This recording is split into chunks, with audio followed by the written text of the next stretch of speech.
Hi, welcome. A very warm greetings to all. Thank you for joining us again for another Pariyatti Presents event. My name is Briha Sarathi, and I'm here on behalf of Pariyatti as its Executive Director.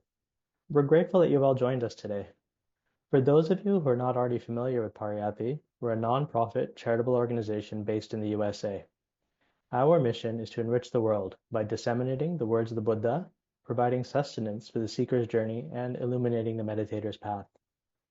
Pariyatti imports books from around the world, reprints books, publishes new titles, and converts existing material into digital formats.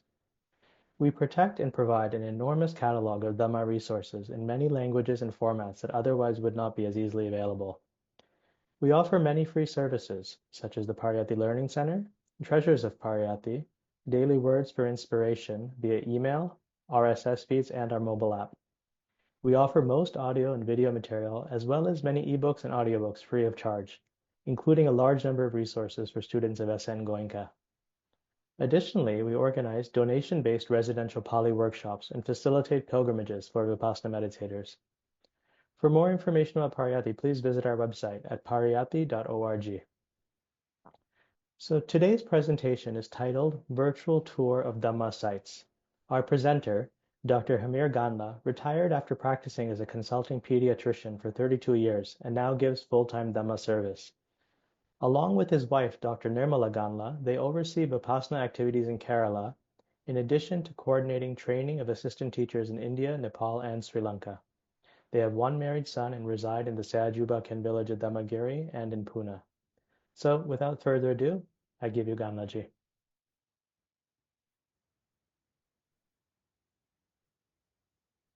Today, we are going to take a virtual tour of the Dhamma sites of the Buddha.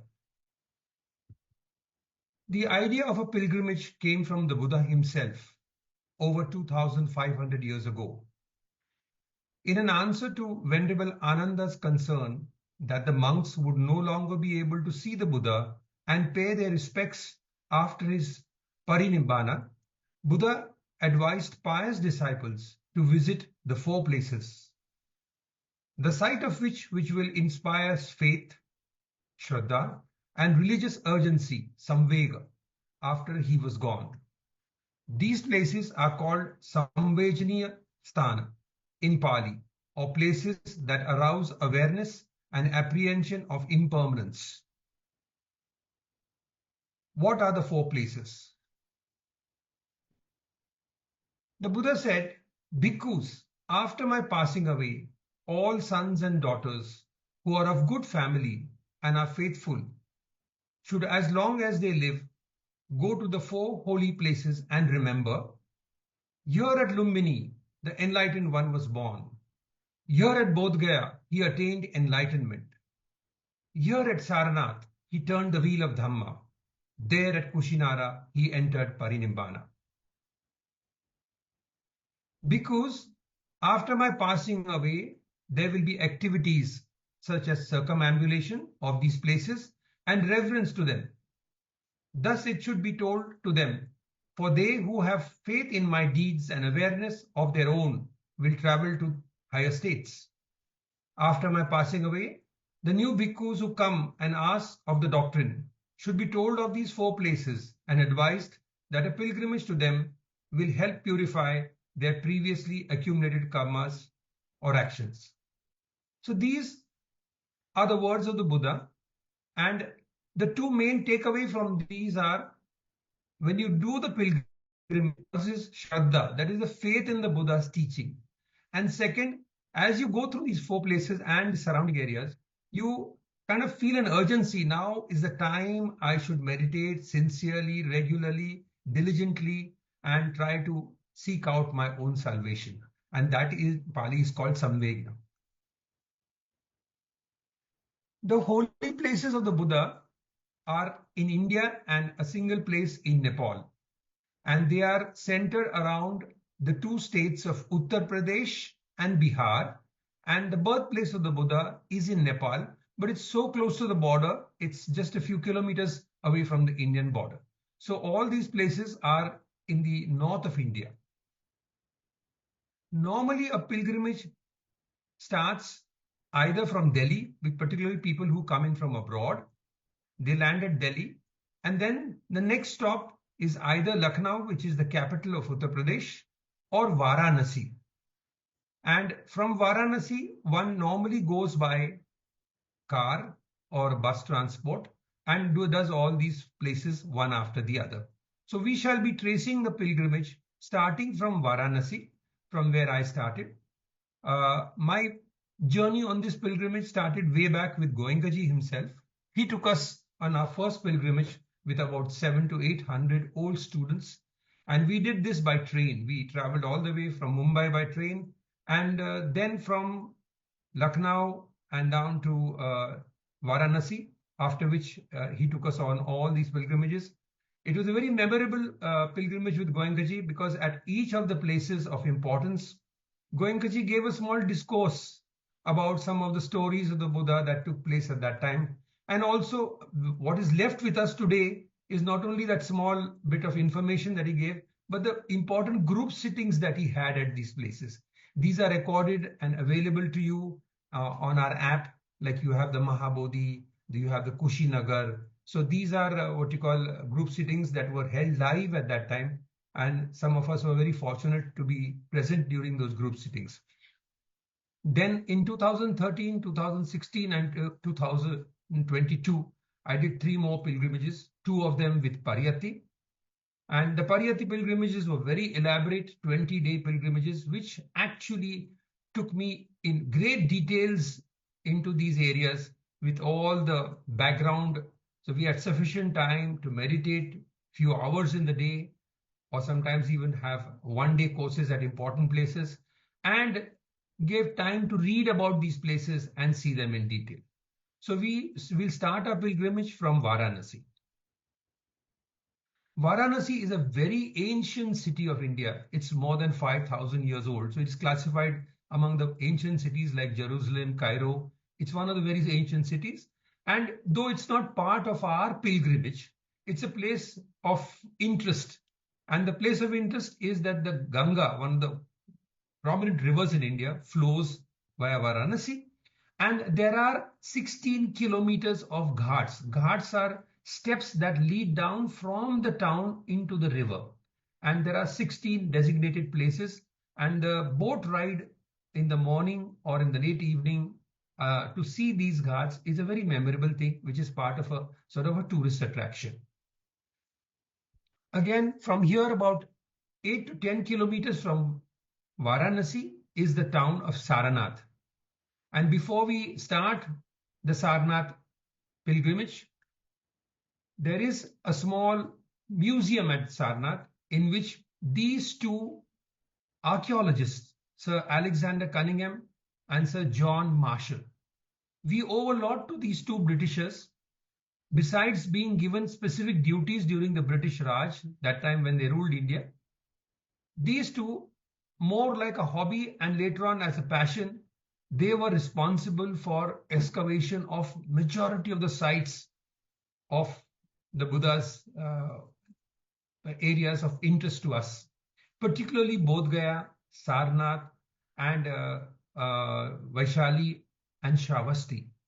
Besides, these 2 also were very instrumental in opening up the sites of Harappa and Mohenjo-daro, which was very, very ancient sites. So these, we owe a lot to these people. They were the ones who actually, in fact, found many of the relics and found many of the sites which were actually buried.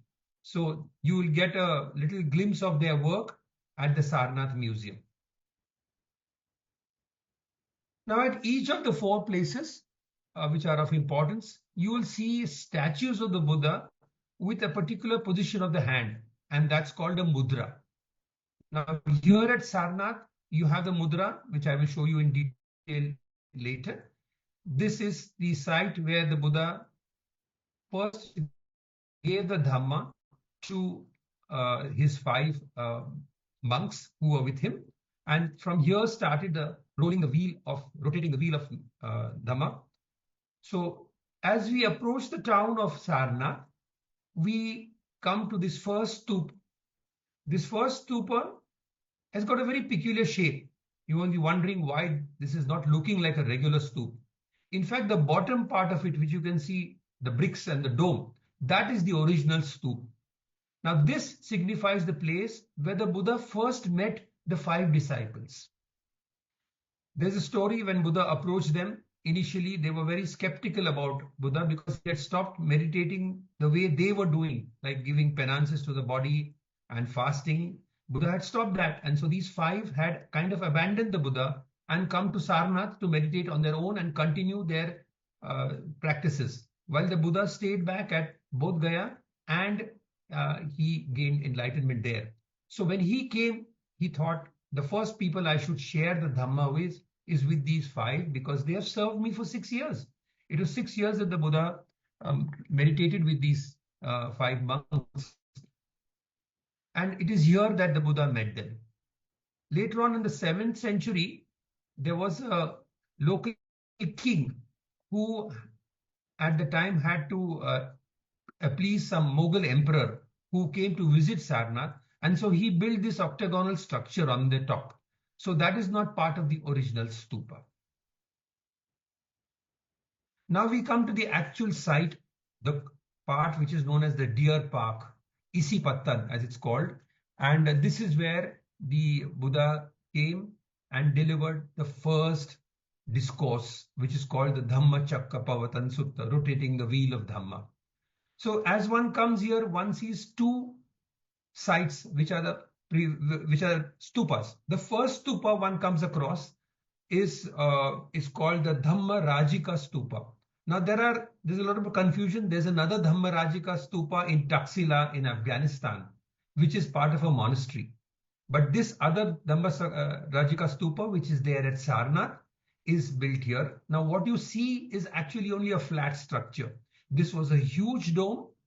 And in fact, what happened is in the 18th century AD, the local king, he was not a follower of the Buddha.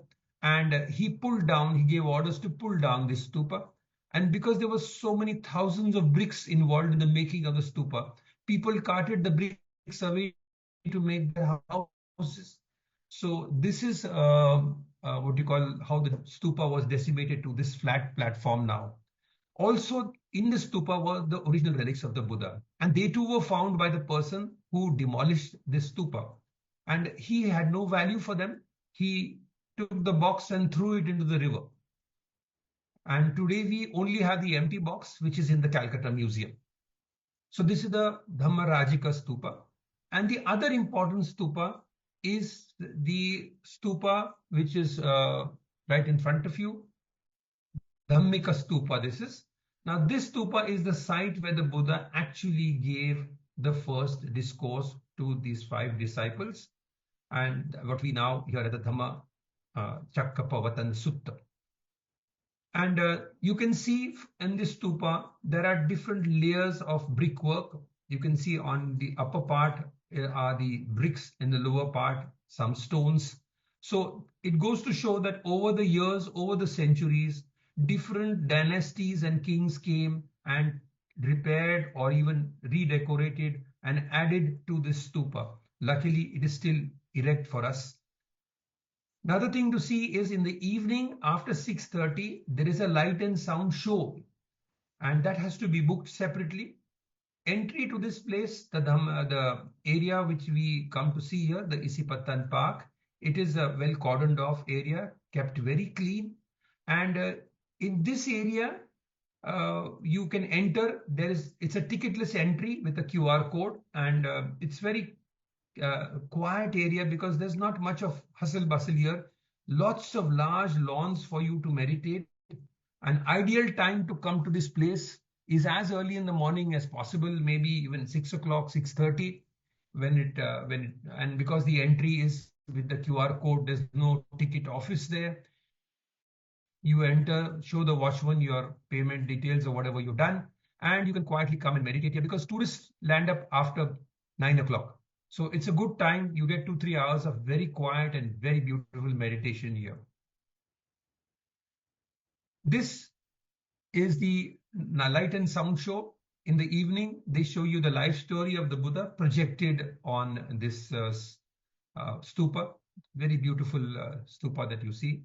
and it takes about 30 minutes of a light and sound presentation.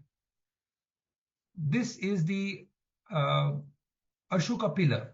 Now, the Emperor Ashok, during the 2nd century BC, about 200 years after the Buddha, he was a big follower of the Buddha, and he was instrumental in spreading the teaching of the Dhamma, not only in India, but to the whole of Southeast Asia and North Afghanistan and China. He sent Dhammaduta, that is the many arhants at that time were sent to these far off lands where they went and established the Dhamma. And he had these, what you call, Dhamma Stamba, as he called them, or the pillars. These pillars were of sandstone. They were huge pillars, approximately 15 meters in height and about 50 tons in weight. They were rolled sometimes for miles together about on the river, and they mark the places of importance of the Buddha. So you'll get a pillar at Sarnath, you'll get a pillar at Bodh Gaya, you'll get a pillar at Lumbini, you'll get every places of importance. Vaishali will have the pillar. And the other important aspect of the pillar was that there was an emblem on top, and this emblem was the Ashoka emblem that is there. Now, there's only one complete emblem available for you to see in the Sarnath Museum, and this was the emblem, what you call adopted by the government of India as its national emblem.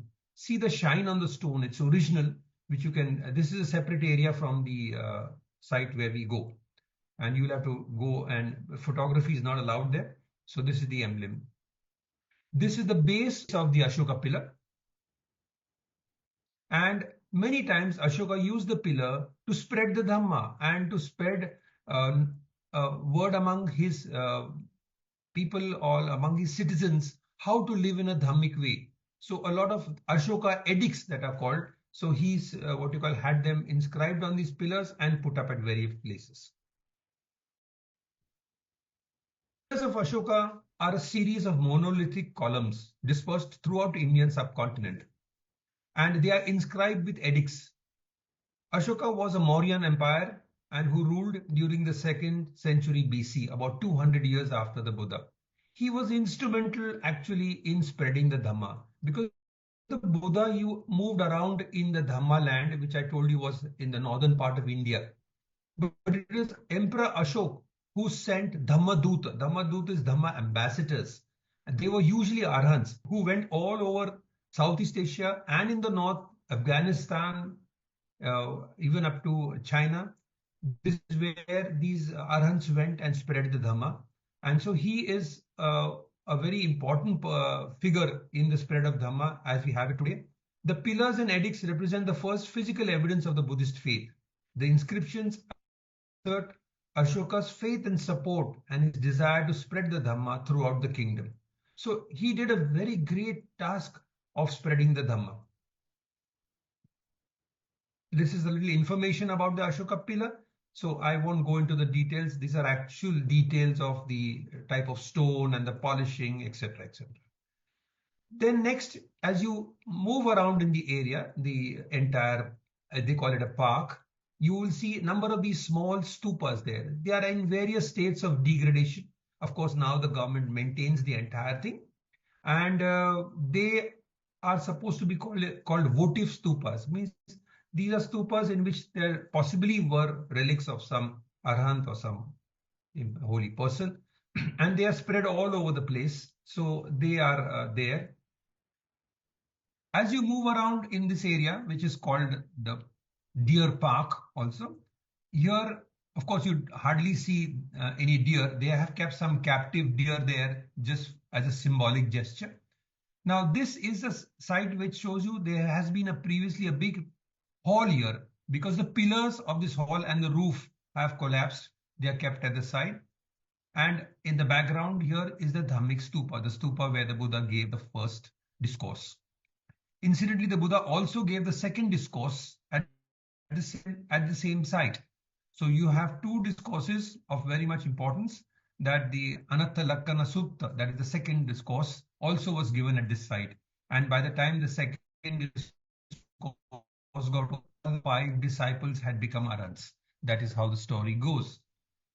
On the opposite side of this Dhammik Stupa is the Gandhakuti.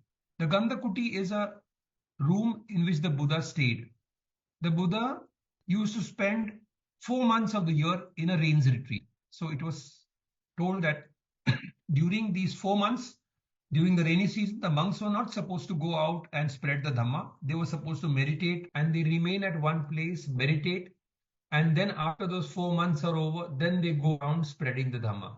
So the Buddha spent his first rains retreat at Sarnath. You can actually see the site here. You can sit and meditate there. There is a small board on the left which shows you don't stick golden foil on the monument. Now, two things that are done at most of these Buddha sites is people light candles and people stick golden foil. Now, it is a custom of sticking golden foil not in India, but mainly the Southeast Asian nations. They come with these golden foils and stick them. And a lot of other people, pilgrims, come and put candles.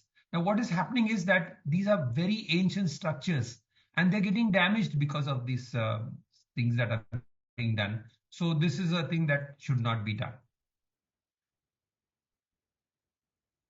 Once you exit the deer park, one comes to a temple which is called a Mool Gandha Vihara.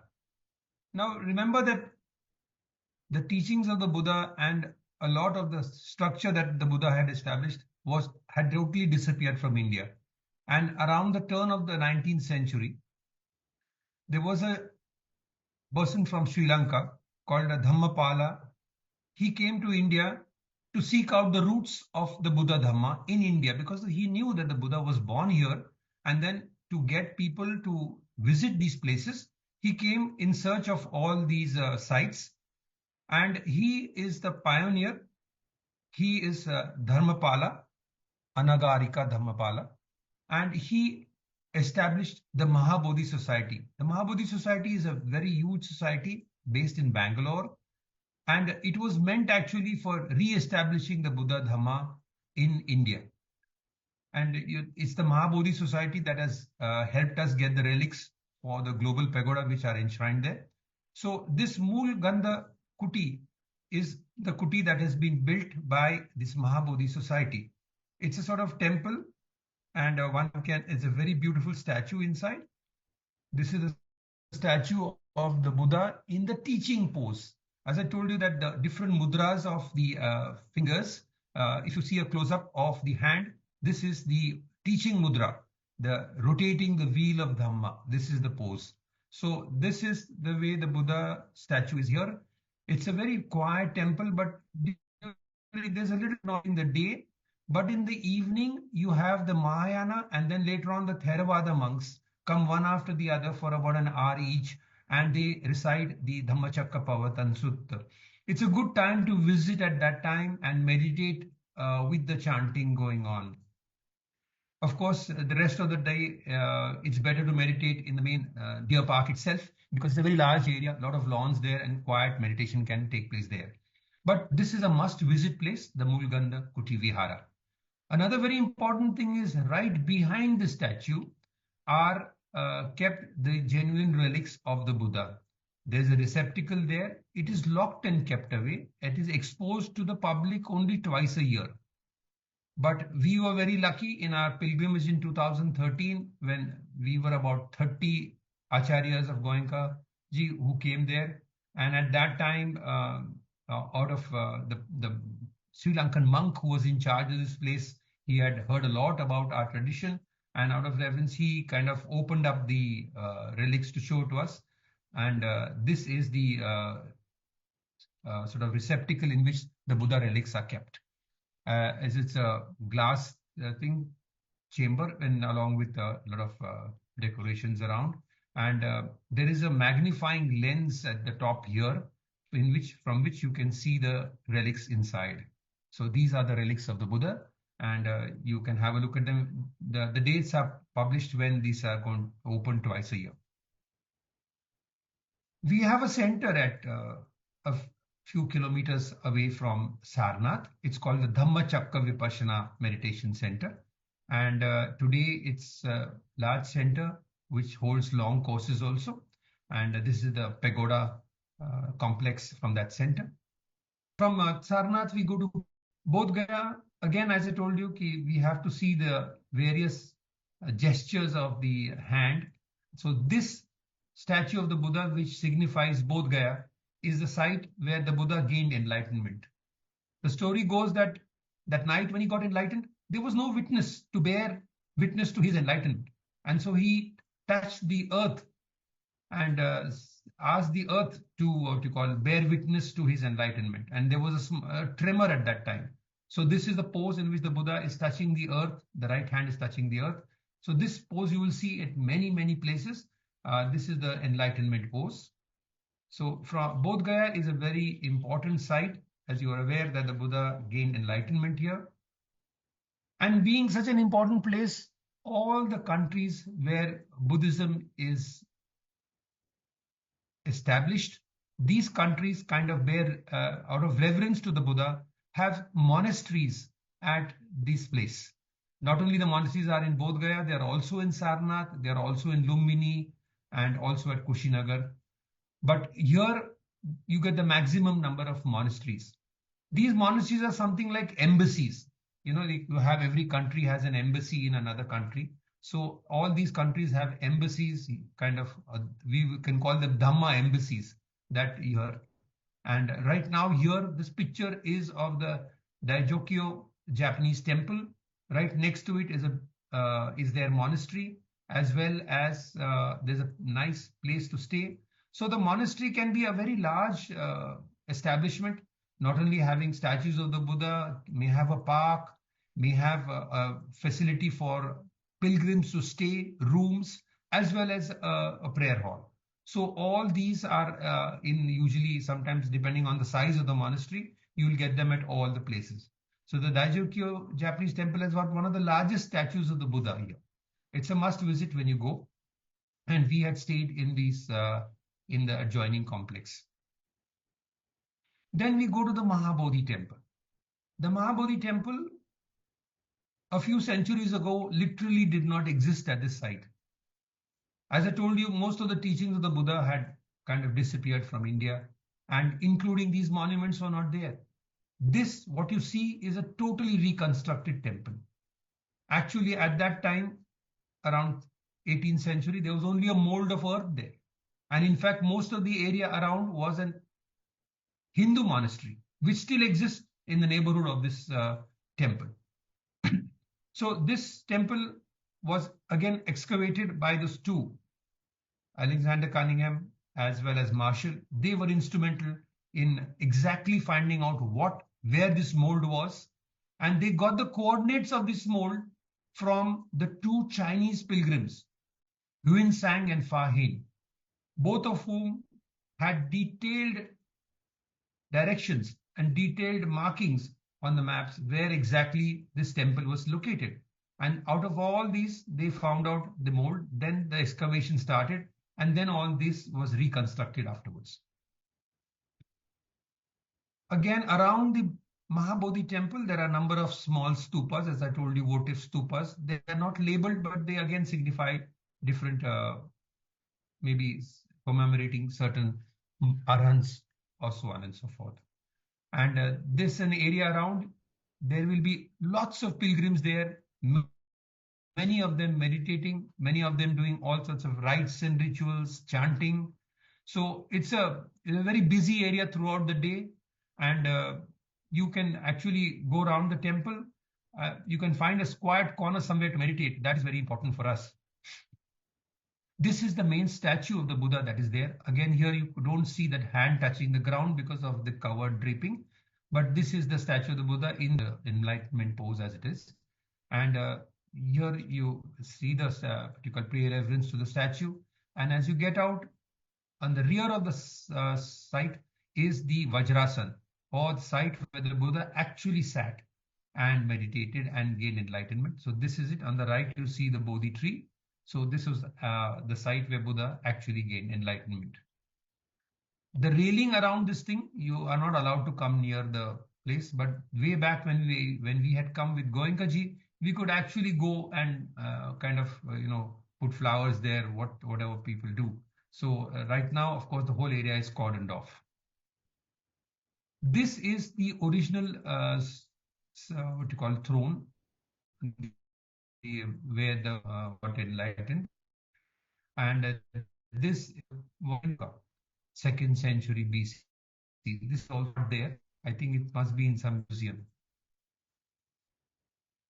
Then the Buddha spent 7 weeks around the Mahabodhi temple.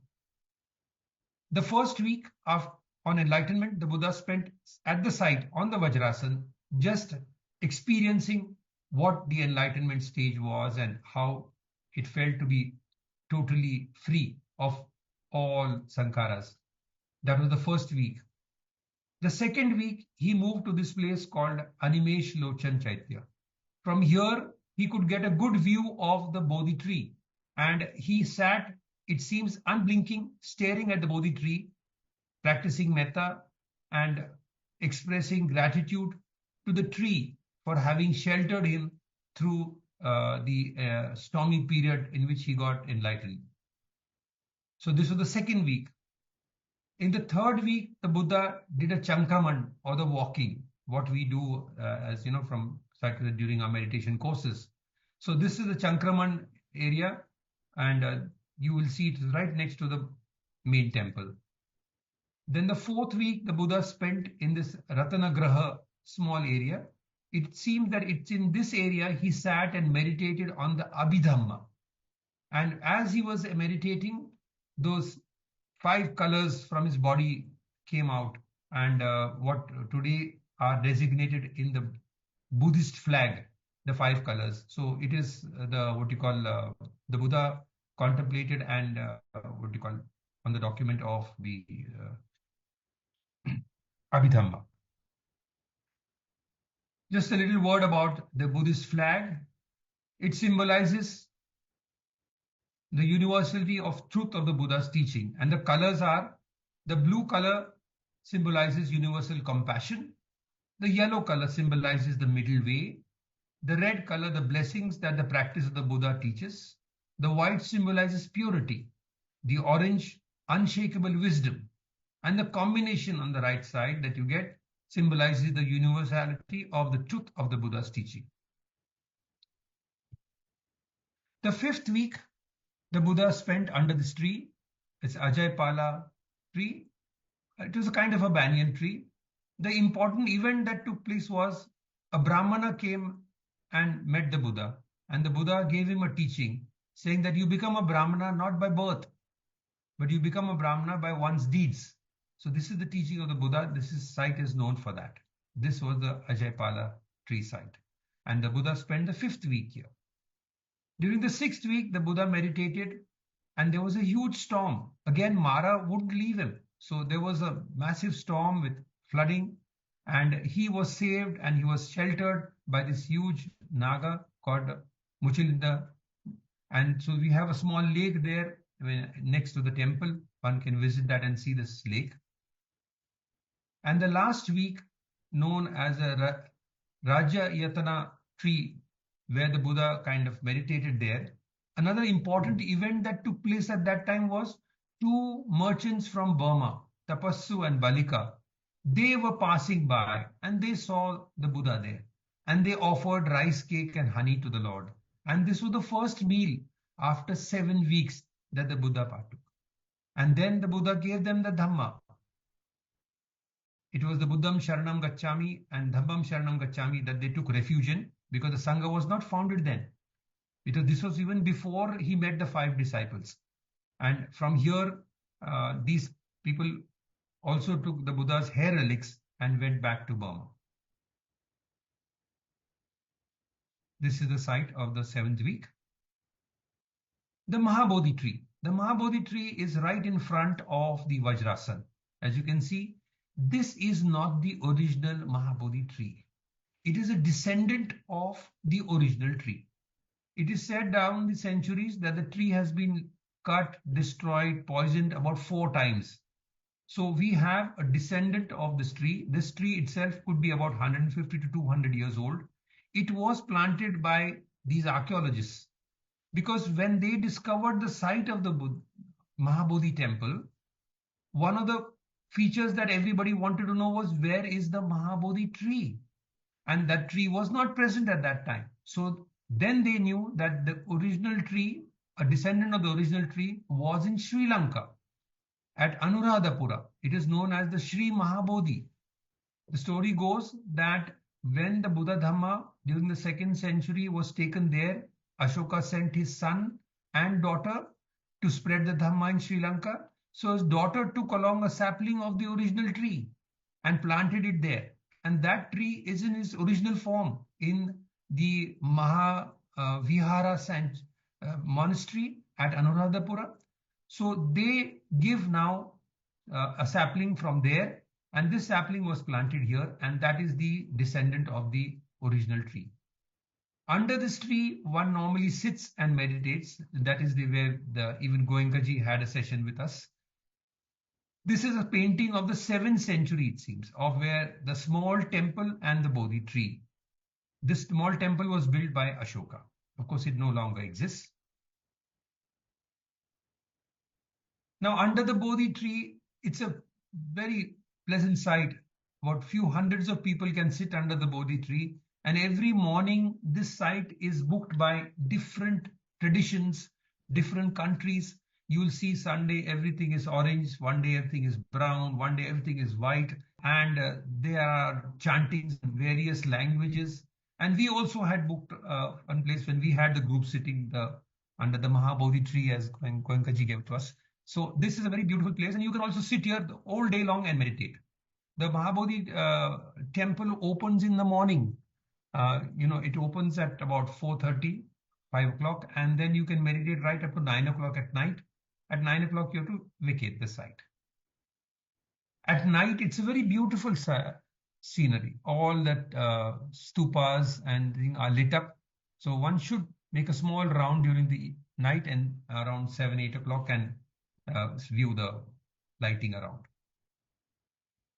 During full moon days, one can meditate at night. So that's a separate program, that's a separate ticket, that's a separate entry that occurs, and they allow you after 9:30 up to 4 o'clock in the morning. So we had meditated. Now you can see that there are a large amount of these mosquitoes nets, individual mosquito nets, because the area is full of mosquitoes. So we normally have to take these along, and you can sit here all night long and meditate. On the full moon days, maybe 2 to 3 days of the full moon. The Ashoka pillar is there, signifying a place of importance, which the Ashoka confirmed that this is the place where the Buddha gained enlightenment. For some time, few years ago, we had a small sort of a hall here where we gave mini Anapan, which Goenkaji gave us. And we, had groups of people coming in and sitting here and taking mini Anapan. It's no longer there now. This facility is not there anymore.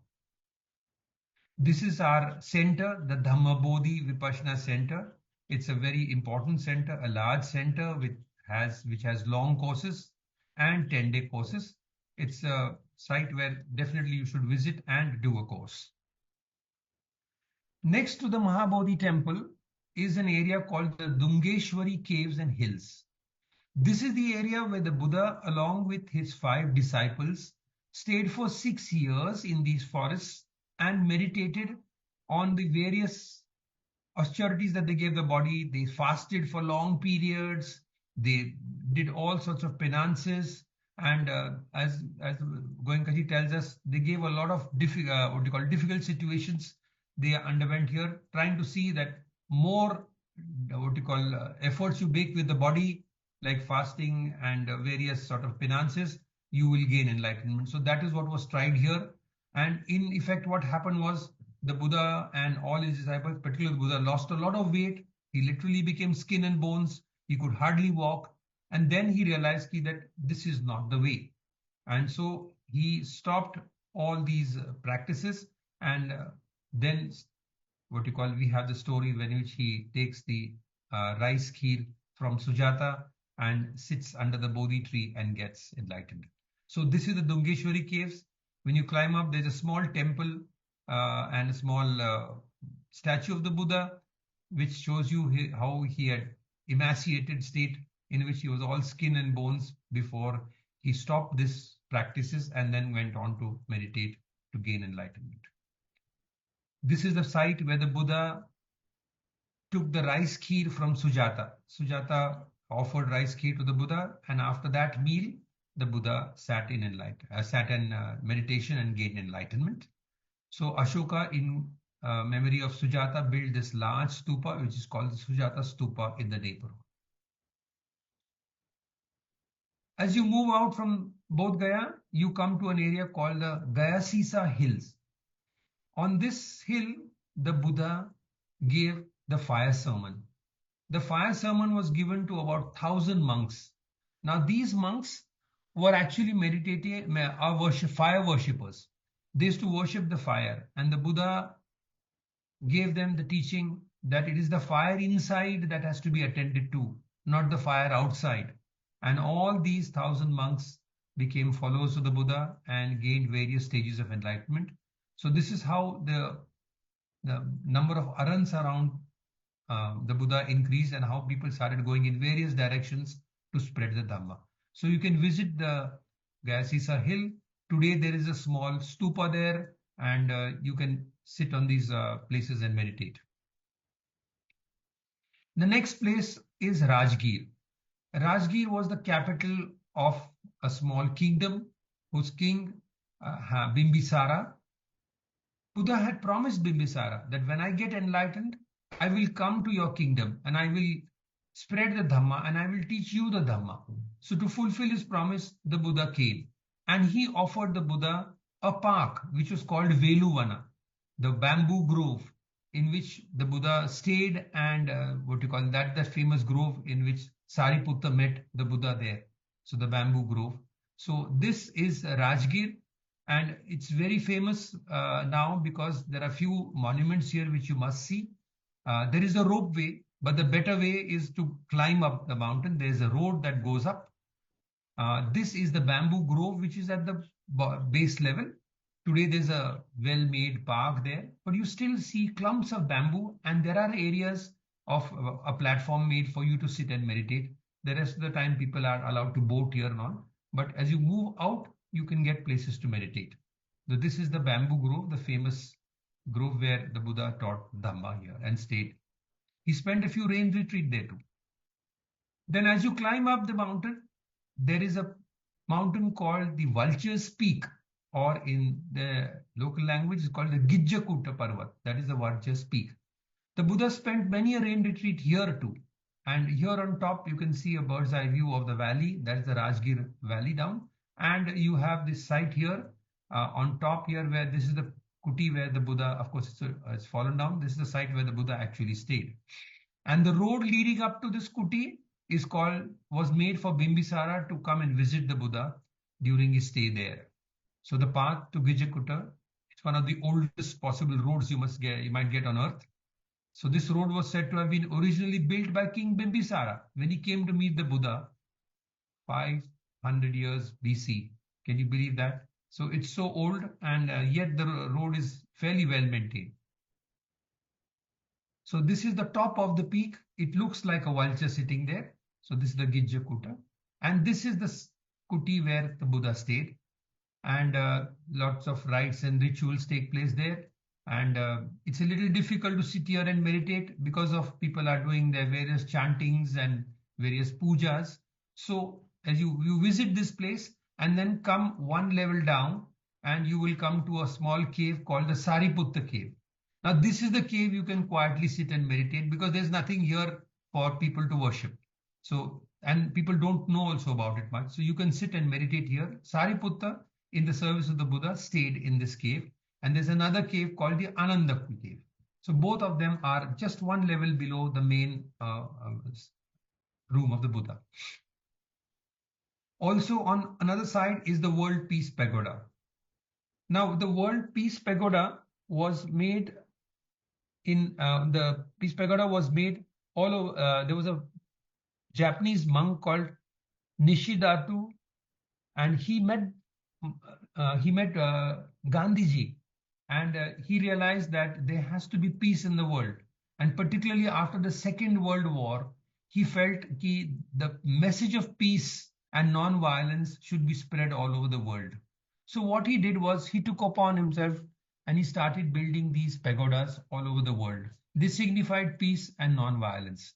And the pagodas have a set design. They have on the four sides the four statues of the Buddha, the pose in which one pose is the birth pose, the second pose is the Dhammachakra pose, the teaching pose, the third pose is the enlightenment pose, and the fourth one is the Parinibbana pose, which we will see ahead. So this is maintained by their trust. There are about approximately 80 peace pagodas around the world. And in India itself, you can see about a dozen of them at various places. So there's one at Lumbini also, which you will see when we go. There's one at Vaishali. So this is the peace pagoda. You should visit it. Again at Rajgir is the Saptaparni cave. Now this is the cave in which the first Buddhist council was held, the Sanghayana. As you know that after the Mahaparinirbana, or the passing away of the Buddha's teaching was set in order, and so that it does not undergo any sort of changes. And these discourses of the Buddha, the 80,000 discourses of the Buddha, divided into 3 baskets, they were recited in the presence of hundreds of monks who corrected any sort of aberrations that occurred, and then they were put. So there were, till now, after the passing of the Buddha, there have been 6 Buddhist councils. So the first Buddhist council of 500 arhants took place in this Saptaparni cave. Saptaparni means 7 leaves. So you can sit out here and meditate, but it's a good 1.5-hour trek uphill to come to this place, and no vehicles are allowed here. So you have to, it's not for everybody, but you have to walk up. And you can't enter the caves very much because today there's all darkness and a lot of bats are there. So this is the entrance of the cave. From there, we go to the next site, which is the Nalanda University. Now, the Nalanda University was established in the 5th century AD, and it was mainly to transmit the teachings of the Buddha, but also it had a lot of subjects of learning. It was one of the sites all around the world where students came from all over the world to learn here. And this university catered to students up to the 12th century AD, when it was destroyed in a fire and the monks were also killed. And there was a emperor called Bhaktiar Khilji, who it seems has came and literally burned the library. And the library, it seems, had so many books that the library kept burning for 6 months. But a lot of treasure was lost during that time. So again, during these 7 centuries in which the Nalanda University existed, different dynasties added to the structures of the Nalanda University. A small part is excavated for us, but you can see the building structure changes in the bricks, changes in the architecture according to the different dynasties. One very important stupa that you see at Nalanda is the Sariputta stupa. This is the place where Sariputta was born and Sariputta passed away. The Parinibbana of Sariputta was here. So this is the site. Also, the present day, the government has made an entirely new Nalanda University, and a small part of the campus has been given for a Vipassana center. So we have a center here which caters to about 35 to 40 students. They have a course once a month here, and this is a picture of the center. Also in the neighborhood is the Yuan Sang Museum. This museum was established by the Chinese government.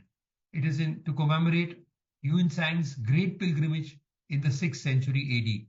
He started all the way from China, then through Afghanistan, then through the Hindu Kush mountains, came to India and went right up to Southeast Asia. It seems he did this over 4 to 5 years, this entire pilgrimage.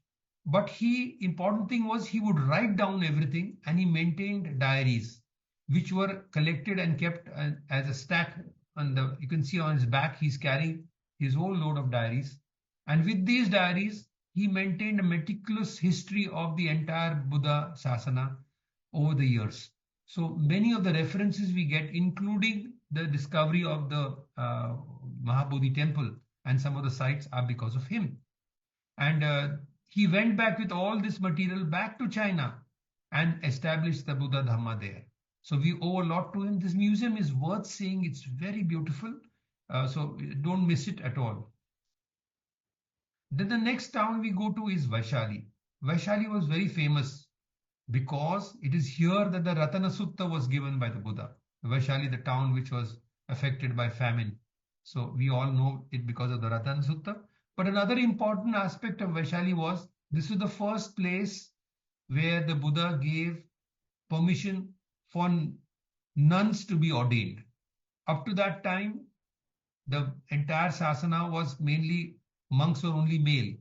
At this site, the Buddha's mother and his wife, both of them came over and they begged him to start the Sasana for the ladies. And Ananda was instrumental in this. So here is a place where the Sasana for ladies started. And one important place to see there is the Vietnamese Bhikkhuni temple that is here. The temple is on the right. What you see, the structure you see is part of this complex. They have been very generous and given us a large area of the structure in front for a Vipassana center. But now we are building our own center. So for years, Vipassana courses have been going on in the Vietnamese temple. Vaishali also has a lot of relics of the Buddha. It has the only standing pillar of Ashoka with the lion emblem intact, as you can see on the right. And the stupas are also there. Vaishali was one of the kingdoms which got one of the parts of the Buddha relics. And they built a stupa and kept the relics here, which were later excavated. So this is the site where the Buddha relics were excavated from this thing. And the excavated relics are now kept in the Patna Museum. There is a Vaishali Peace Pagoda, another quiet place for us to go and meditate. And this is the Patna Museum where the Buddha relics have been kept. This is a separate part of the museum. You see the rest of the museum and have a separate entry for this relics. So this is, you can sit and meditate here along with the relics. So the relics are usually in a small earthen pot, and it is on these pots that the inscription is there saying that these are the relics of the Buddha. So that's how we know the originality of the material there. So these are the relics that are opened and kept for you, and you can sit and meditate here along with the relics. Next, we go to Shravasti, which is famous for the Jetwana monastery. The Jetwana monastery, Goenkaji tells us the story that his disciple Anatha Pindika decided to have the Jetwana monastery, in which he had to tell the Prince Jet that I want to buy your park, and he said, I don't want to sell it, but in case you are so keen about buying it, cover the entire area with gold coins. And here you see the Anatha Pindika bringing cartloads of gold coins to cover the area. And finally, Prince Jeta is surprised at all this, and he says, okay, let me be also part of the Dana. And the park was given to the Buddha. It seems it's one of the largest monasteries at that time. About 10,000 monks could stay in this Jetwana monastery. That is what the figures say. And as you enter the monastery, it's a very large area. This is the area where the Buddha stayed. Wherever the Buddha stayed is called a Gandha Kuti, the kuti with fragrance. So this is the Gandha Kuti. And as you can see, there are lots of rites and rituals going on. People light candles, people cover the area with flowers. Unfortunately, these people don't meditate. That is the problem. So you notice as you go around meeting various pilgrims that chanting and rites and rituals form major part of the pilgrimage. It's unfortunate that they are not been introduced to meditation, and that's what our tradition is trying to do. So this is the Jetwana Vihara, the site where the Buddha's kuti was. You can sit and meditate there. This is the Chankraman path where the Buddha walked during walking meditation. And this is the Ananda Bodhi. Now this Bodhi tree is as old as the original Bodhi tree. it seems that Buddha spent nearly 19 rains retreats in Jetwana. Out of the 45 rains retreats in his life, he spent 19 years. So this is a place of immense importance the Buddha spent here. And Shravasti was one of the largest towns in India. It had a large number of householders who had attained high levels of meditation. And they all came to see the Buddha, they all came to meditate with the Buddha. And so when the Buddha at times had to leave the monastery to go and spread the Dhamma in various other parts of the Buddha land, they wanted to have some place where they could meet and they wanted to be close to the Buddha. So the Buddha told Ananda, we have to have some place. So he sent Mahamogglan to Bodh Gaya, from where Mahamogglan got the seed of the original Bodhi tree there and came and planted it here. And this tree is planted from, has sprouted from that seed. The Buddha himself meditated under this tree and said, now this symbolizes me. And whenever you come to Jetwana, this symbolizes the Buddha and his teachings, so meditate here. So this Ananda Mahabodhi is a site where you will see a lot of pilgrims, a lot of, again, rites, rituals, and you can sit and meditate there too. We have a center called the Dhamma Suvati Center. In fact, this center possibly is part of the Jetwana monastery. Actually, there's a wall separating, but the Jetwana monastery must have been really big. Today, a large part of the monastery has not even been excavated. But luckily, we are adjacent to the monastery, and so maybe we were possibly part of this monastery. Then the next place we go is the site where the Buddha attained Mahaparinirvana. Parinirvana is the word used for the passing away of Arhants. And when a Samma Sambuddha passes away, it's called a Mahaparinirvana. Now, this site has a statue of the reclining Buddha, which is famous all over the world. But underneath the statue, at the base of the statue, are these three small figures. You see, when the Buddha was announced that he's going to pass away and he's lying there, you had disciples in various moods and emotions displayed. There were people who lamented and cried loudly, the Buddha is going to pass away now, and how am I going to get the Dhamma? You see somebody lamenting here. You see others in deep thought, now what do we do now that the master has passed away or is going to pass away, and how do I continue my practice? But the third is the one who has actually imbibed the Dhamma, the one who knows that the physical body is going to pass away. There is nothing that is going to remain. The Buddha also was a human being, and he was expected to pass away. So with that in mind, let us practice the teachings of the Buddha. That is more important than actually doing all these rites and rituals. So this shows a lesson. This is possibly a person who has realized the teachings of the Buddha. He is meditating, and that is what the Buddha wanted us to do. The Buddha announced his Mahaparinirvana a few months before, when at Vaishali, he announced that in a few months, in 3 months, he is going to pass away. And he asked Ananda, now let us go towards Kushinagar. So this passage to Kushinagar over 3 months, he comes to this site at Kushinagar. And in between two Sala trees, he was born also near the Sala tree, and he passed away also in the shadows of the Sala tree. And he was lying there, and the entire town of Kushinagar came to see him. The Goenkaji tells us the story of how people came to see him. Till the very end, he was spreading the Dhamma. So these are the stupa that is built at the site. And this mold that you see of the stupa, that is the actual site where the Buddha passed away. It's a brick stupa that is there. And inside this white structure is the reclining 6-meter statue of the Buddha. A very beautiful statue. And people, again, you can sit around it and meditate. All places, it's best to go early morning before the rest of the tourists and the regular pilgrims get up. You get about 2 hours of good meditation if you land up there very early in the morning. And from there, after that, once the tourists start coming, you can move to the lawns outside and sit there too.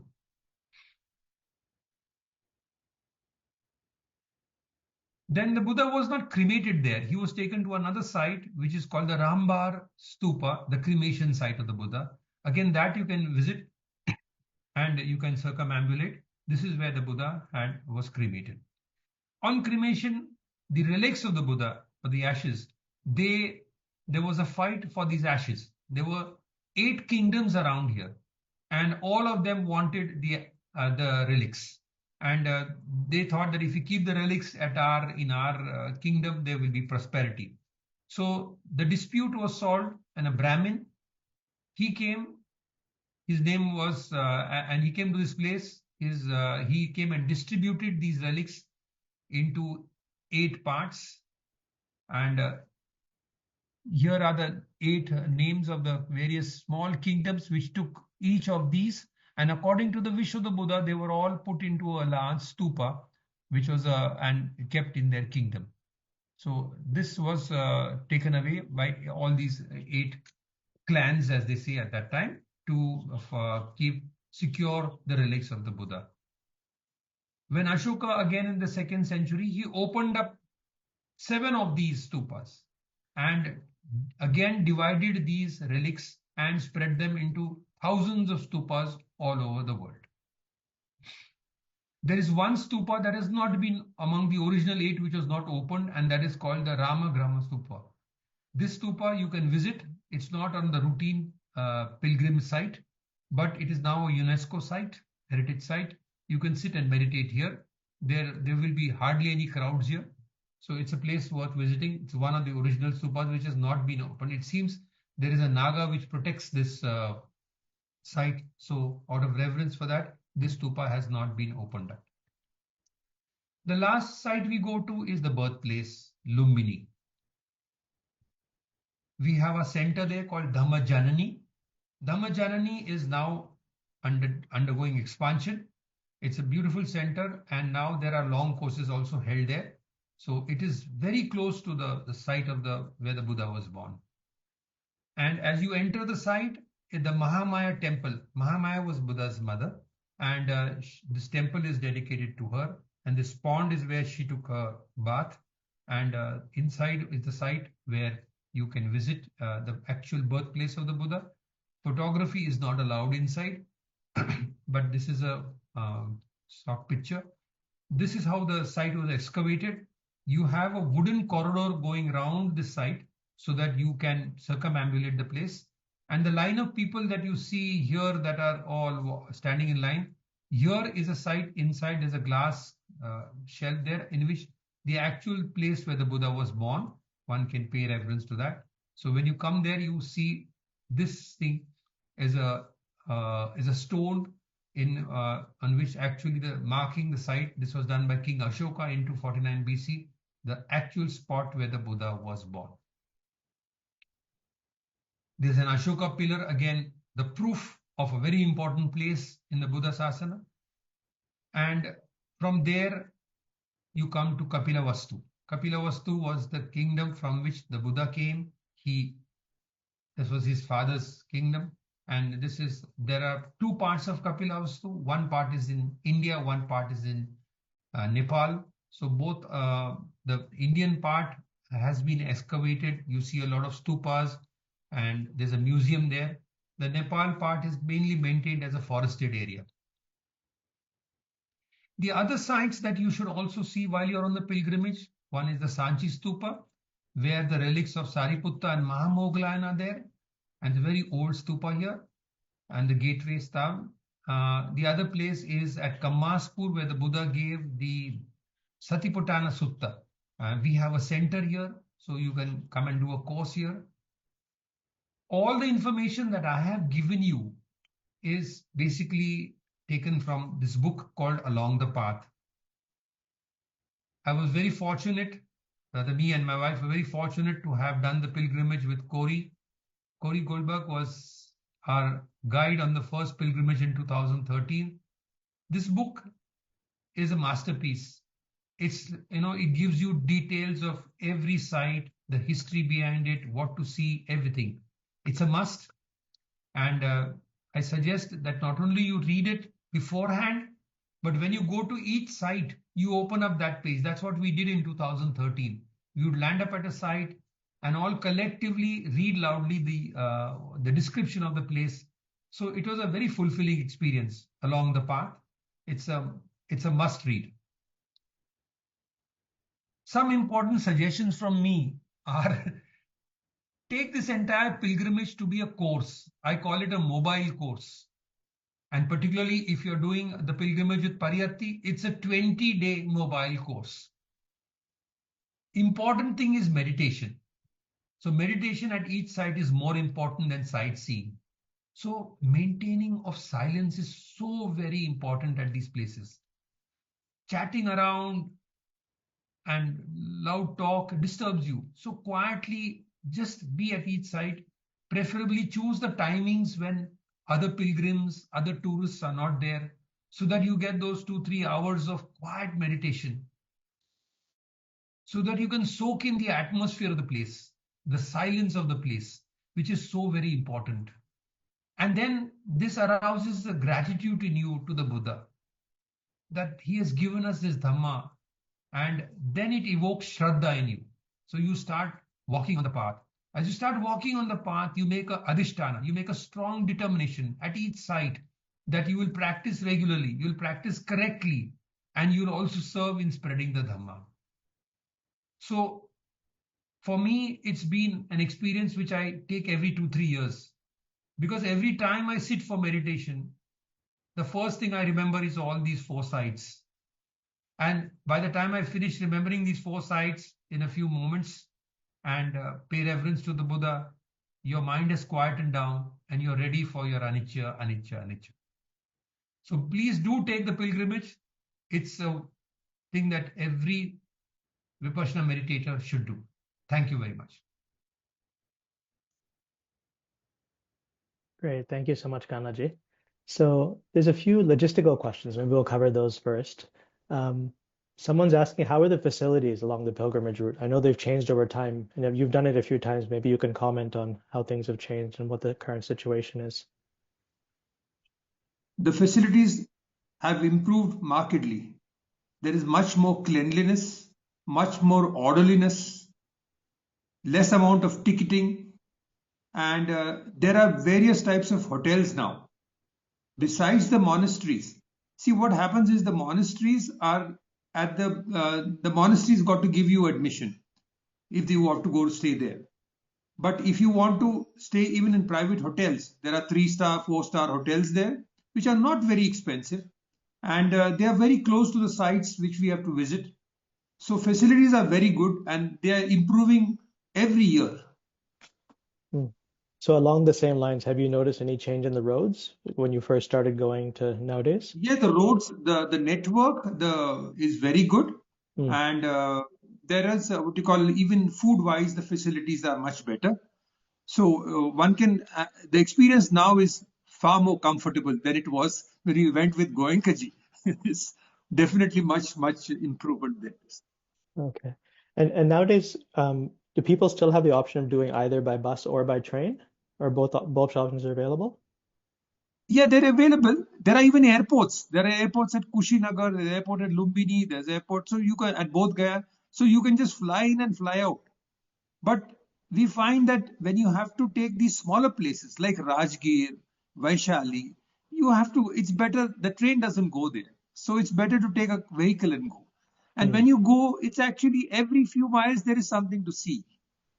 So that's the important part of going by road. Okay. And then it leaves you at your own mastery. You want to spend an hour there, you want to spend 2 hours there, you want to spend a night there, the vehicle's with you. So this question, let's see, maybe you'll know the answer. It says, how were the 7 spots where the Buddha sat after enlightenment in Bodh Gaya identified? And similarly, how was the place of the Vajrasan identified, and even the place where Mahasatipatthana was given? How do we know those actual locations? Those locations have been identified by the Archaeological Society. As I told you, these 2 initially, Cunningham and Marshall, they were the ones who started the whole process, and they went into all the details. And later on, the Archaeological Department of India, they have taken up this. And as I told you, at many of the places, they have put up these plaques This is where the Buddha spent the first week, second week, third week, and then they have what you call actually done the research. So you get a ready-made what you call guide as you go across, and Mm, you can read in the books also. So mm. I mean, we are more interested in just all these things developing a great amount of faith in the Buddha. That's Okay. And I guess also maybe they would have cross-checked with Xuanzang's diaries and everything and done all that research, yes, no? yes, yes, Yeah, yes, yes, yes. They must have. They must have. yeah. So somebody says, I went to Bodh Gaya recently and I saw there's so much misery in and around these places. What is your view on why there's so much misery in the land of the Buddha?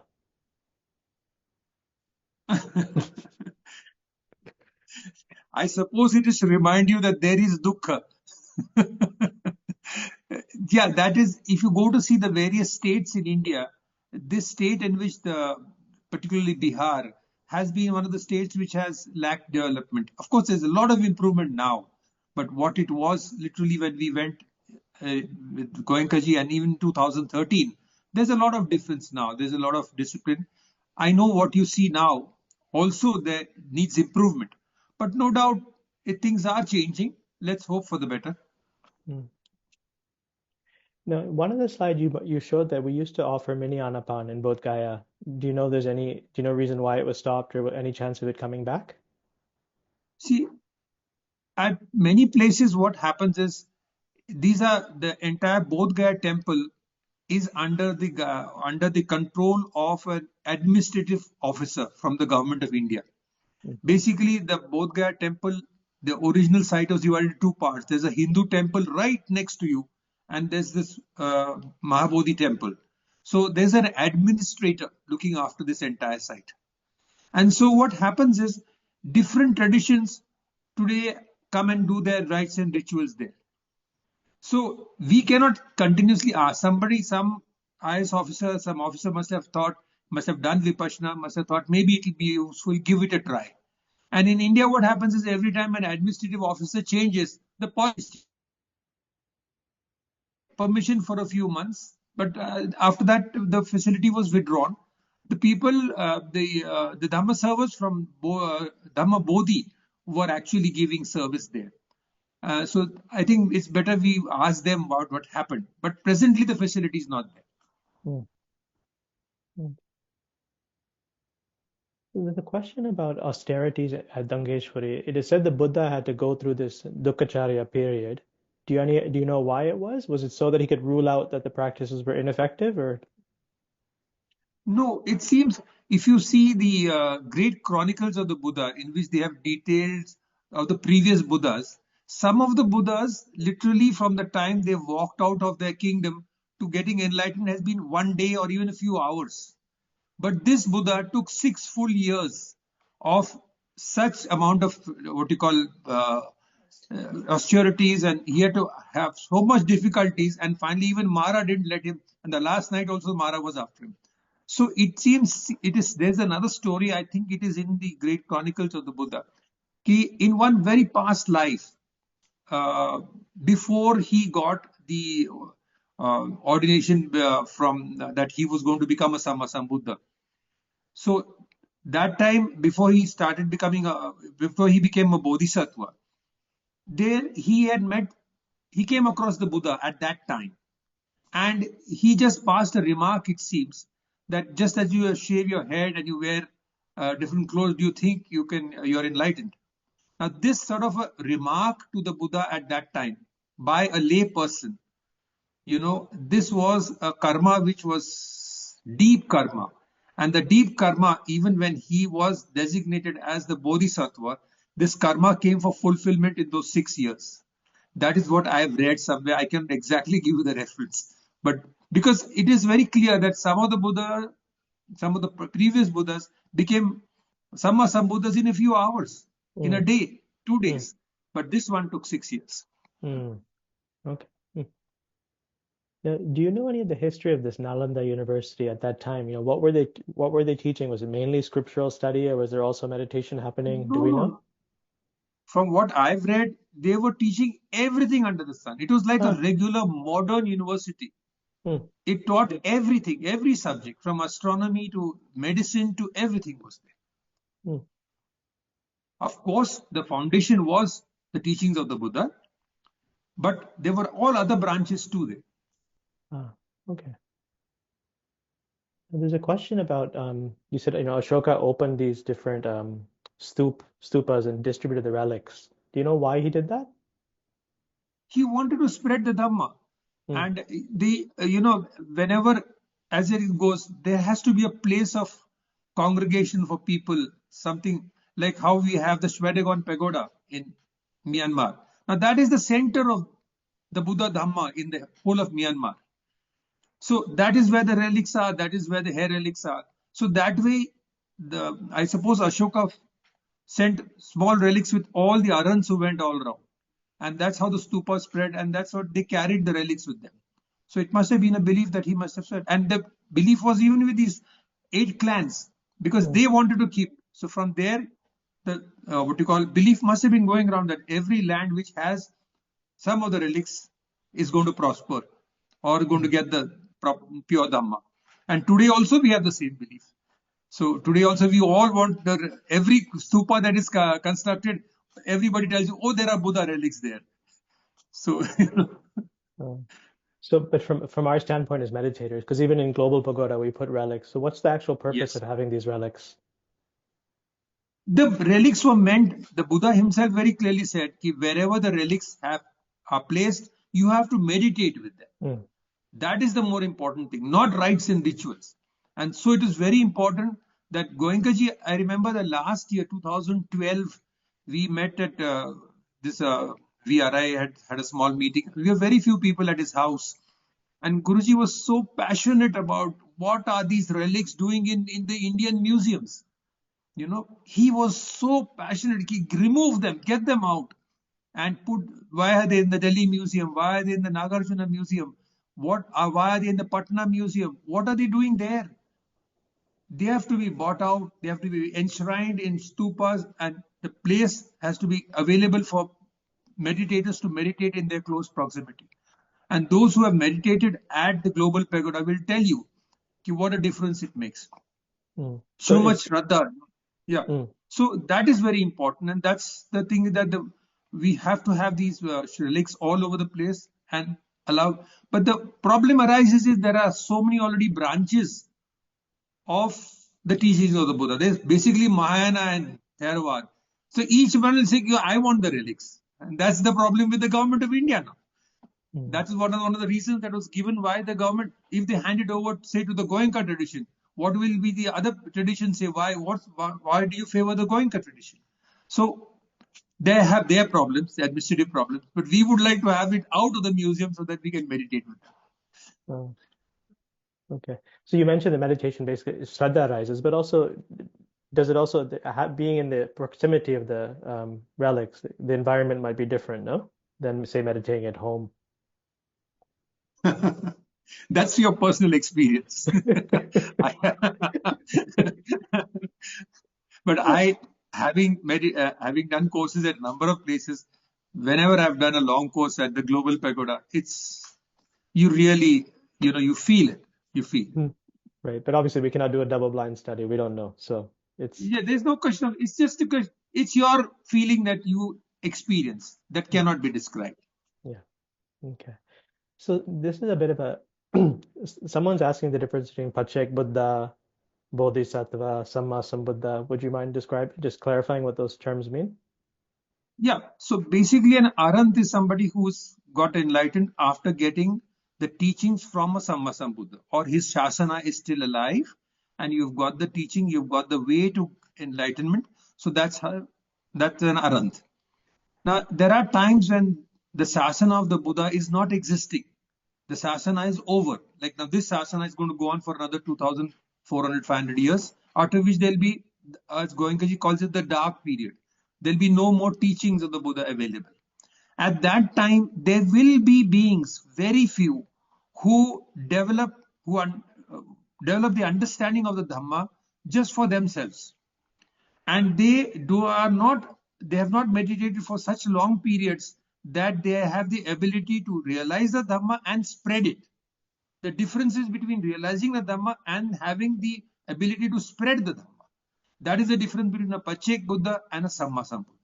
A Pachek Buddha, he realizes the Dhamma, gets self-enlightened without any inputs from a Sammasambuddha, and gains enlightenment and passes away. But a Sammasambuddha not only works on it, gets enlightened, but also has the ability to spread the Dhamma to teach everybody. So that is Arhant, Pachek Buddha, and a Sammasambuddha. Beautiful. Someone's asking, would you recommend, is it better to prioritize 20-day Vipassana course or 20-day pilgrimage? 20-day Vipassana course, of course. Good. But after the 20-day, I'm sure you'd like to do a 20-day pilgrimage. Oh, great. Okay, I think that that mainly covers what we have. Unless Ganaji, is there anything else you wanted to cover? No, nothing. Important thing is that do the pilgrimage not as a picnic, not as a holiday, but do it as a real, as I already said, a course. Don't tick mark it as one of your bucket list. It's something that will be done again and again and again. Maybe after a few years again, it will really boost your, what you call meditation. It will boost your practice. So it's important that we visit these places again and again. Wonderful. Okay, so thank you so much, Ganaji, for joining us today. And on behalf of Pariyatti, I'd like to thank all of you for attending this event. Now, when you leave this meeting, you'll be presented with an opportunity to fill out a short post-event survey. And in the Zoom chat box, the link will be there as well. So if you have a few moments, we would appreciate your feedback. Okay, thank you, everybody.